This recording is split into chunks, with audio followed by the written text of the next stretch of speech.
네, 안녕하십니까. 정무수석 홍익표입니다.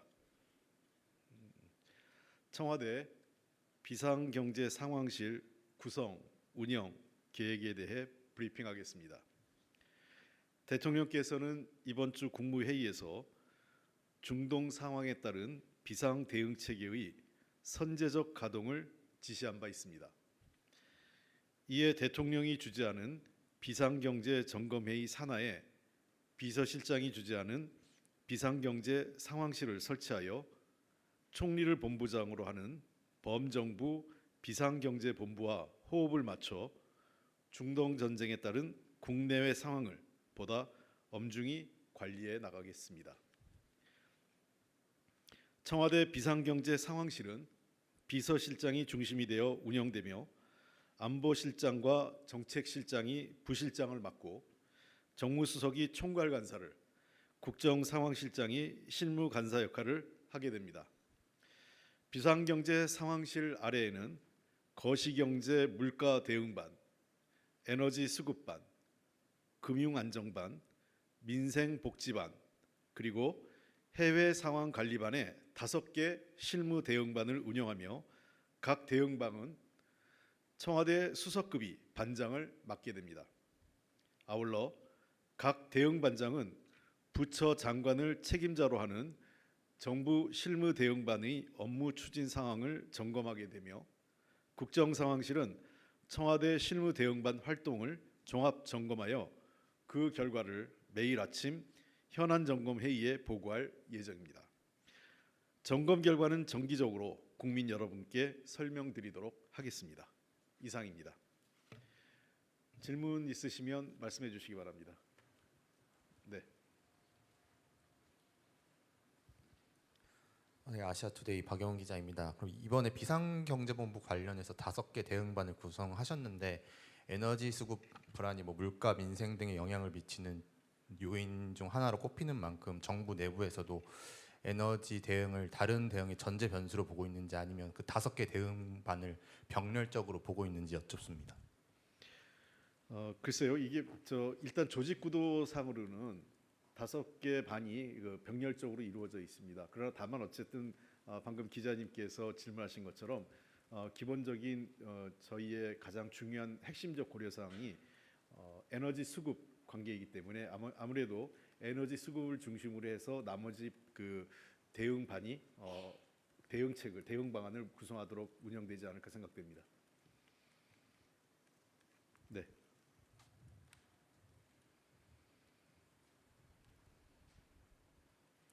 예, 수석님 매일경제 성순입니다. 그 5개 대응반 말씀 주시면서 청와대 이제 각 수석분들께서 좀 이렇게 맡으신다고 하셨는데 각 반별로 어떤 수석님께서 맡으신지 좀 구체적으로 좀 설명을 해주시면 감사할 것 같고요. 네. 네, 그리고 좀 두 번째로 여쭤보고 싶은 거는 사실 추경 얘기가 좀 많이 나오고 있는데 그럼 여기서도 당연히 추경 관련한 논의도 좀 이루어지는 건지 그 부분 여쭙고 싶습니다.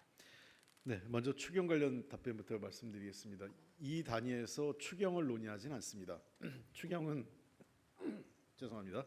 추경은 그 재정당국을 중심으로 해서 지금 실무 작업이 진행되고 있기 때문에 조만간 확정되는 대로 국무회의에 보고될 예정입니다.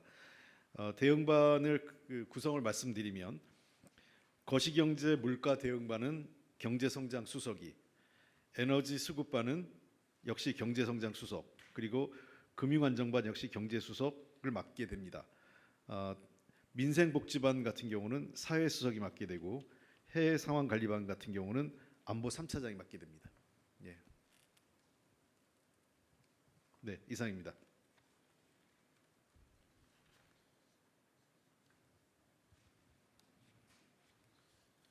네, 또 질문 있으십니까? 네, 말씀하십시오. 네, 아시아경제 임철령입니다.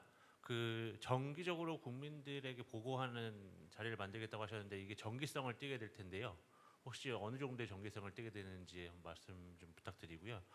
아까 잠깐 설명을 해주셨지만 국정상황실에서 매일 일정한 보고가 올라가고 회의가 이후에 진행이 될 텐데 이 회의 체계에 대해서 또 얼개를 좀 소개를 해주셨으면 좋겠습니다. 네, 아까 제가 말씀드린 것처럼 회의 체계는 대통령이 주재하는 비상경제점검회의가 있고 그것을 뒷받침하는 비상경제 그 상황실을 비서실장 중심 운영을 합니다. 또 그것을 실무적으로 뒷받침해주는 조직이 국정상황실이 될 것 같습니다. 그렇게 운영이 될 것 같고요. 그다음에 두 번째 지금 말씀하신 대로 정기적으로 얼마큼 하느냐, 대략 정부하고 비슷한 호흡을 해서 매주 1회 현재로서는 매주 오늘처럼 오늘 이 시간 수요일을 정기적으로 보고한 국민들께 알려드리는 날짜로 정해놓고 필요한 경우에는 수시로 국민들께 관련 동향이나 또는 정부의 대응에 대해서 설명해드리도록 하겠습니다. 네, 또 질문. 네. 네, 수석님 오마이뉴스 이경태 기자입니다. 대통령께서 생중계를 선호하시잖아요. 이 비상경제 정기적으로 국민에게 보고하는 자리도 약간 회의를 일부를 공개하는 방식으로 생중계로 진행될 가능성이 있습니까? 그 부분에 대해서 따로 정해지면 말씀을 대변인을 통해서 알려드리도록 하겠습니다. 네, 뉴시스. 예. 네, 수석님 뉴시스 김민호입니다. 아까 추경 질문에서 추경은 이제 마련되는 대로 국무회의에 보고될 예정이라고 말씀하셨는데 당장 다음 주 국무회의에 좀 보고될 수 있는 상태인지 뭐 정기 국무회의에서 다뤄질지 아니면 임시 국무회의도 검토 중이실지 질문드립니다.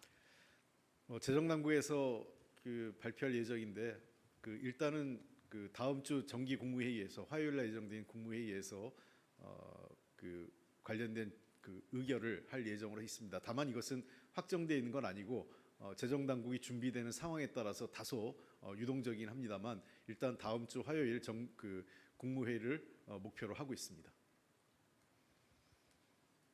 예, 이제 더 예, 맨 뒤에. 예, 부산일보 박석호 기자입니다. 저기 이제 중동 사태 관련해서 비상 경제 상황실까지 구성하고 갈수록 이제 대응 수위가 높아지고 있는데요. 이게 이제 근본적으로 저희들이 궁금한 게 이게 얼마나 장기적으로 가고 또 이게 갈수록 상황이 심각하게 가고 있다는 부분에 대해서 이제 정부나 청와대도 그렇고 인식을 하고 계신지, 또 이렇게 수위가 높아짐으로 해서 오히려 국민들에게는 이 상황 굉장히 어렵구나 이런 오히려 불안감 내지는 불안감을 좀 조장은 아니고 불안감을 조금 야기할 수 있는 그런 측면이 있는 거 아닌가 이런 생각도 드는데 어떻게 보십니까? 중동 전쟁 상황을 저희가 쉽게 판단하기는 어려울 것 같습니다. 아무래도 이것은 현재 전쟁을 치르고 있는 미국, 이스라엘 그리고 이란 등이 어떻게 향후 대응하고 결정할지에 따라서 결정이 날 것으로 생각됩니다. 당초 예상했던 대로 저희 정부는 최소 3개월 그리고 길게는 6개월 정도까지 염두에 두면서 다양한 시나리오별 대응 방안을 준비하고 있습니다. 아울러서 정부의 이런 대응 방안 그리고 수위를 높여가는 대응 체계는 그만큼 상황이 국내외 경제에 미치는 상황이 간단치 않은 것으로 보이기 때문에 그렇습니다. 이미 일부 외신에서도 보고되는 것처럼 전쟁이 완료된다, 전쟁이 끝난다 하더라도 이후에 에너지 수급 동향, 특히 원유를 중심으로 한 에너지 수급 동향이 정상화되기까지는 한 4개월여의 시간이 필요하다는 것이 일부 외신을 통해서 나오고 있는 평가입니다. 그런 등등을 감안할 때 상당히 국내에 미치는 영향이 장기화될 것이고 피해는 조금씩 커질 것으로 보입니다. 다만 국민 여러분들께 다시 한번 말씀드리지만 정부의 정책과 조치를 신뢰하고 따라 주십시오. 청와대와 정부는 국민들의 피해를 최소화할 수 있도록 최선의 노력을 다하고 있습니다. 불필요하게 전쟁에 따른 위기를 확대하고 조장할 필요는 없겠지만 다만 국민들과 함께 이 위기를 극복하고자 하는 것이 이재명 정부의 방침입니다. 따라서 정부를 믿고 정부와 함께 이 어려운 시기를 극복해 줄 것을 국민들께 부탁드립니다. 이제 이상이 더 질문할 거 없으시면 마치도록 하겠습니다. 고맙습니다.